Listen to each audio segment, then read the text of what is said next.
Hi everyone, I hope you're all doing well, and today we are going through Greg's earnings that actually came out yesterday, but I'm recording it on the day that it did come out, recording it at 10 AM. The earnings today came out at 7 AM. I've had a quick read through the earnings and I'll share that with you guys today, and because I'm going to be focusing on the earnings a lot, that's why I've kind of sat down and I put myself on like the small screen just so that it keeps it a little bit more interactive.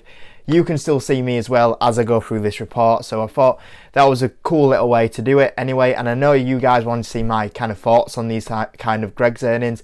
We'll also have Boohoo, probably by the time this video has gone up, we'll probably have the Boohoo one, so I'll try to do Boohoo as well after they've come out. But like I say, we'll go through Greg's earnings. I'll kind of give my overall thoughts about them and what I thought about the actual earnings. So as always guys, if you can smash that like button and we'll take a look at what's gone on with Greg's.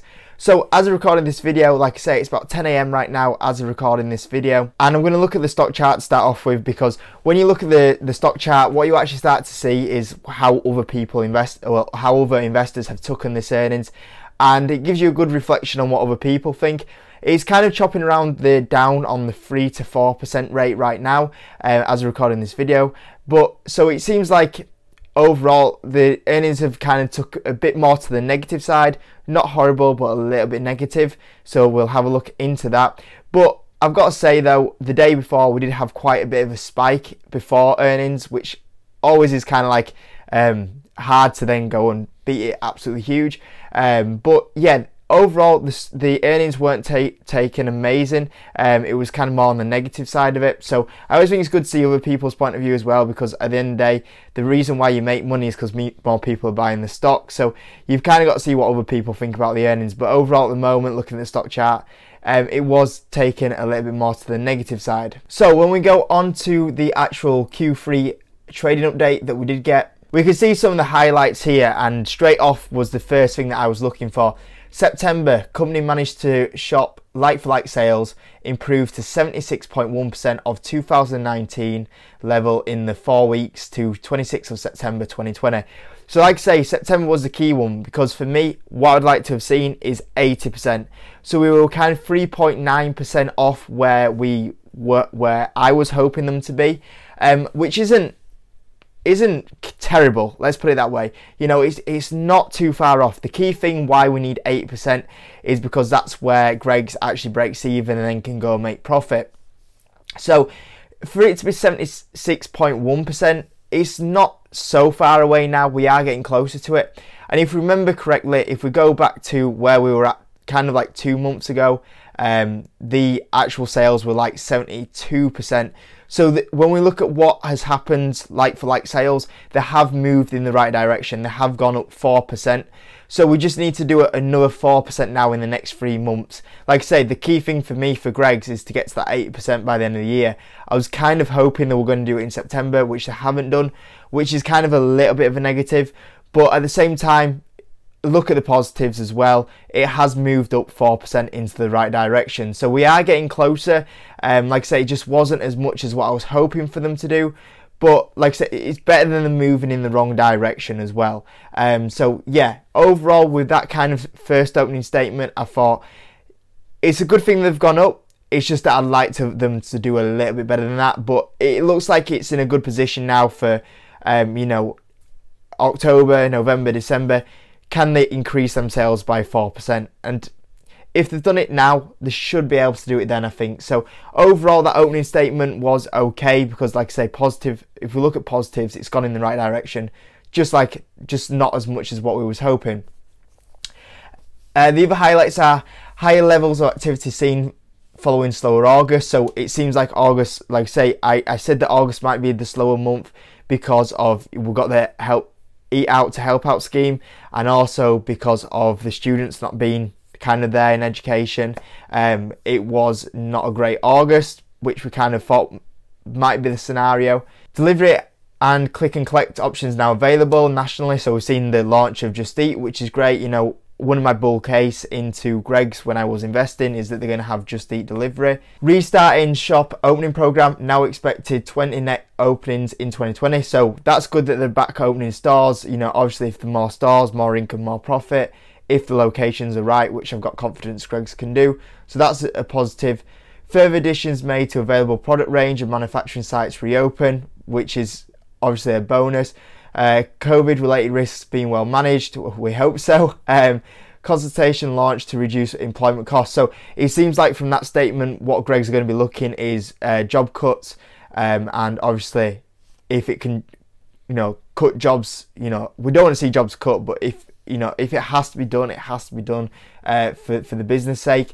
And obviously if they can cut the employment cost, then that 80% profitability will come down. So we could be looking at profitability of 79%, 78% or something like that. There's not much clear information on that guidelines where it would put profitability levels, but that's something that was in there. So kind of like management adapting to the right scenarios, adapting to uncertain trading outlook. So yeah, there wasn't much guidance offered in this quarter about where they expect Q4 to be, for example, and where they see the sales being. So our teams have worked hard to deliver through operational standards in challenging and volatile environment. We saw activity levels increase as we came into September following a more challenging month in August. Obviously that was because of the students and the help out to eat out thing. Since reopening our full estate on 2nd July, like-for-like sales company managed shops have averaged 71.2%. So like I say, it kind of stayed flat really after them July numbers, obviously because it lost its students. In the most recent 4 weeks to 26th of September, like-for-like sales in the company managed shops have averaged 76.1% of the 2019 levels, in line with our planning assumptions at this stage. So like I say, that's where the opening statement we talked about how close we were to that 80% there. It does say in this full statement about the supply chain issues. So there was the Leeds factory that got closed down. It also goes on to talk about the Newcastle factory that got shut down, which we talked about previously. And then at the end of it, it does go on to say about the facility that they're doing, which is we are making good progress with the construction of our new automated frozen logistics facility in the northeast. The building work is complete and internal plant it is now being installed. We remain on track to commission the new facility in the second quarter of 2021. So we kind of got a little bit of update on there, which is good because obviously that's going to be helping the profit margins. It does then go on to say about the reduced employment costs. So there was a little bit of a paragraph on there that we talked about in the highlights. It does finish off with saying that our cash position has strengthened following the resumption of trading in July. We continue to pay rents monthly in advance and are up to date on all of these and other payables, including CCFF borrowings and short-term deposits. Greg's returned to a positive net cash position during September. It goes on to say how it's going to do its employment and its consultations, and expects it to go finish in November. It goes on to say something about the outlook, which is the outlook for trading remains uncertain, so it's not offering too much guidance. With rising COVID-19 infections, rates leading to increased risk of supply chain interruption. So like I say, the Newcastle, the Leeds factory issues that they did have, and further restrictions on customer activities out of the home. In these challenging conditions, our teams continue to work hard and have proven our ability to operate with social distancing and adapt to the new digital channels. So like I say, there weren't much guidance on the outlook, which, I mean, it's hard, isn't it, with all the lockdown issues that we do have going on. I would like to see a bit more of a breakdown of like the revenue exactly, a little bit more of the profit exactly would have been a little bit more of a positive. If we could have a look at how close they were to profitability on that sort of side of it. Revenue side of it, if we could see how much revenue was going up over the months that have been, that would have been a little bit of a positive if we could see that a little bit more of a breakdown. But overall, like my kind of thoughts of this is that obviously it's positive that Greg's moving in the right direction. Potentially it could have been a little bit better than what it was, and that's obviously probably why we've seen the stock go down on this kind of news, but at least it's positive and moving in the right direction. Overall, it looks like there's still a good chance they'll hit that 80% mark in this year, hopefully. And like I said, there could have been a little bit more breakdown with numbers. I felt like that would have been a bit of a bonus as us as an investor. But we've got some good information about positive net cash position in September as well. We also got the update on the facility. We also had a update on the Just Eat partnership they have going on, which was all good. So yeah, I think overall where this kind of leads Greggs right now is a little bit of a tricky position, because as a shareholder, I thought this might be in the positive to see Greggs actually, start recovering a little bit now. On this news, I kind of still, there's not anything just exciting yet for investors, so unfortunately I feel like that means that the next 3 months could be another kind of sluggish kind of 3 months until we get some really big positive news out. So that might not be until the end of the year now, when we get the Q4 update. But at the same time, there was some good stuff in here. But as a long-term investor, really, to see a quick turnaround, especially with the COVID situation, it's not always going to happen like that. Obviously, it's quite a new position as well. It's only a position that's kind of been there for about 6 months now. So, like I said, I don't really expect anything for another kind of year and a half yet.